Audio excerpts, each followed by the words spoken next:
এই যে ইসলামপন্থীদের সমঝোতা জোট, এটা কি 10 দলীয় জোট নাকি 11 দলীয় জোট? এটা মোটের উপরে 10 দলীয় জোট। এই 10 দলীয় জোটকে ধোঁকা দিয়েছে একটি জোট, সেই জোটটি হলো চরমোনাই। এটা মানুষ বলছে যারা তাদেরকে নিয়ে ভাবে, আমার কথা না। আমি একটা কথা বলছিলাম না যে চরমোনাইয়ের ভিতরে অনৈক্যের জোট বীজ বপিত হবেই, এবং সেটা এত দ্রুত হবে আমি মনে করি নাই, ভাবতে পারি নাই। এখন যা দেখছি খুব দ্রুত ঘটে যাচ্ছে। অসংখ্য চরমোনাইয়ের ইউনিয়ন সভাপতি, উপজেলা সভাপতি, এমনকি জেলা সভাপতি, এমনকি ওয়েল নন ফেস যারা আছে, যেমন ওয়াজ করে যে আলী হোসাইন ওসামা, জনপ্রিয় ওয়াজিন, এরপরে রেজাউল করির আবরার এই তালিকায় আছেন, তবে তিনি আসবেন না। এই যে জোট, মহাজোট, জট, ভগজট, আসলে কার লাভ? চরমোনাই এখানে কতটা লাভ হয়েছে? আপাত দৃষ্টিতে তারা হয়তো ভাবতে পারে বিতর্কতভাবে তারা নগদ কিছুটা লাভ হয়েছে, ক্যাশ কাউন্টিংয়ে লাভ হয়েছে। এখন তারা বের হইল কেন? যে বিষয়গুলো নিয়ে এখন আলোচনা করব। এই যে জামায়াতের ভিতর থেকে, চরমোনাইয়ের ভিতর থেকে অসংখ্য লোক পদত্যাগ করছে, জামায়াতে চলে যাচ্ছে এবং অনেক লোক নিষ্ক্রিয় হচ্ছে। তারপরে যারা এমপি হওয়ার সম্ভাবনা ছিল তাদের মনে একটা ক্ষুদ্র কষ্ট থাকাটা খুব স্বাভাবিক। জামায়াত জোট গঠন করে মহাজোট পাকিয়ে ফেলেছে, এটা বিএনপিপন্থী, ভারতপন্থী, আওয়ামীপন্থী, বামরা বলে। তাহলে দুটি বিষয়, এক হলো চরমোনাইয়ের ভিতরে অনৈক্য, জোট করে জামায়াত মহাজোট পাকিয়ে ফেলেছে, এবং চরমোনাই যে কারণে জামায়াত জোট ছাড়লো। তিনটি বিষয়। প্রথমত হলো চরমোনাই যারা ছাড়ছে তারা কিন্তু এখনো খুব উপরের লেভেলে যায় না, কেন্দ্রীয় লেভেলে হয় নাই। কেন্দ্রীয় লেভেল থেকে একটা গ্রুপ বের হবে, সেটা একটু পরে। কারা? যাদের সম্ভাবনা ছিল এমপি হবার, অন্তত 40 জন বা 60 জনকে তো জামাত দিতে রাজি হয়েছে। তাদের মধ্যে কিন্তু একটা ক্ষুদ্র আশা তৈরি হয়েছে, তারা শেষ পর্যন্ত এই জোট থেকে বের হবে।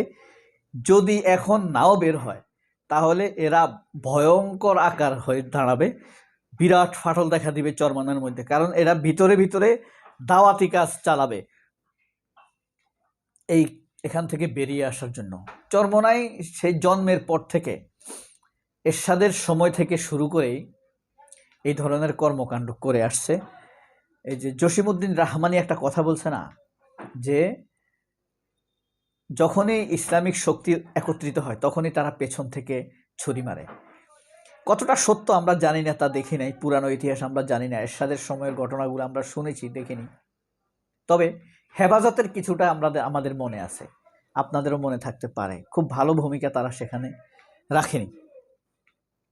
আসলে জামায়াত জোট করে কি জট পাকিয়ে ফেলেছে? এটা হলো জামায়াত বিরোধী বা ইসলাম বিরোধী যারা আছে, বা মানে প্রো ইন্ডিয়ান বিএনপিপন্থী সাংবাদিক বা অ্যাক্টিভিস্ট মোস্তফা ফিরোজ মূলত এই স্টাইলের কথাগুলো বলছে গত কয়েকদিন যাবৎ।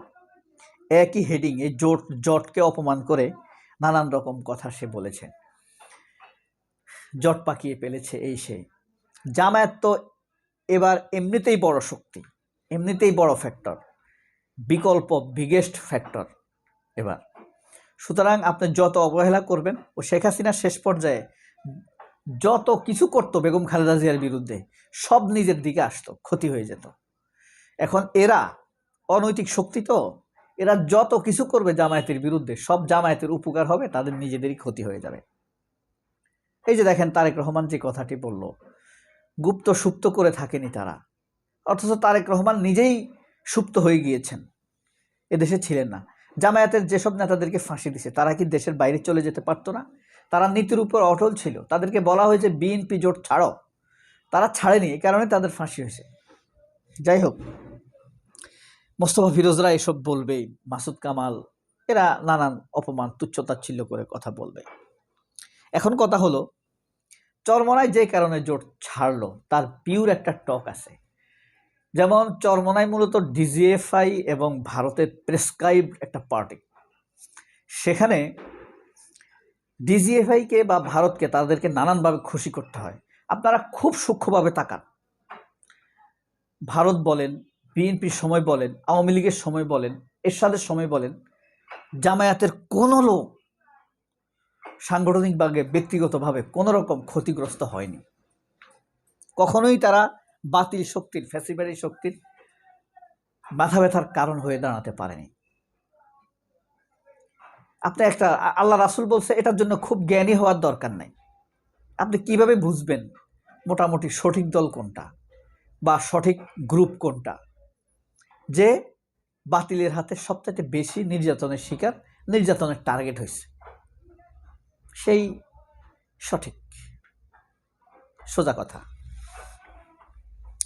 তাহলে এখন কার লাভ হলো?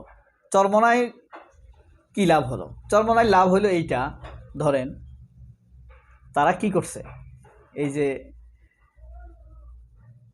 মানে কঠিন সময়ে এসে, সব সময় তারা এই অবস্থায় এসে তারা ছুটে যায়। কেন ছুটলো? ভয় কিসের তাদের?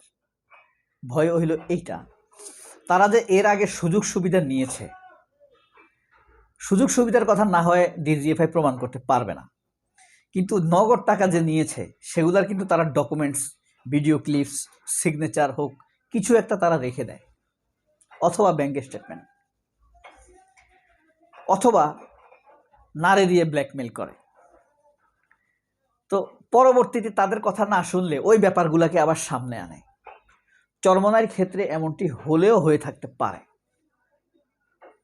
শুধু চরমনাই না, এটা অতীতে বহুত হয়েছে। এই যে সালাউদ্দিন আইয়ুবীর সময় আপনারা যদি নসিম হিজাজির সীমান্তের ঈগল, হ্যাঁ, প্যারাবার্ট, এগুলা যদি পড়েন তাহলে দেখবেন, অথবা সাইমন সিরিজও দেখতে পারেন, কিন্তু নসিম হিজাজিরগুলো বেশি বাস্তবসম্মত। ওগুলো যদি পড়েন আপনি দেখতে পাবেন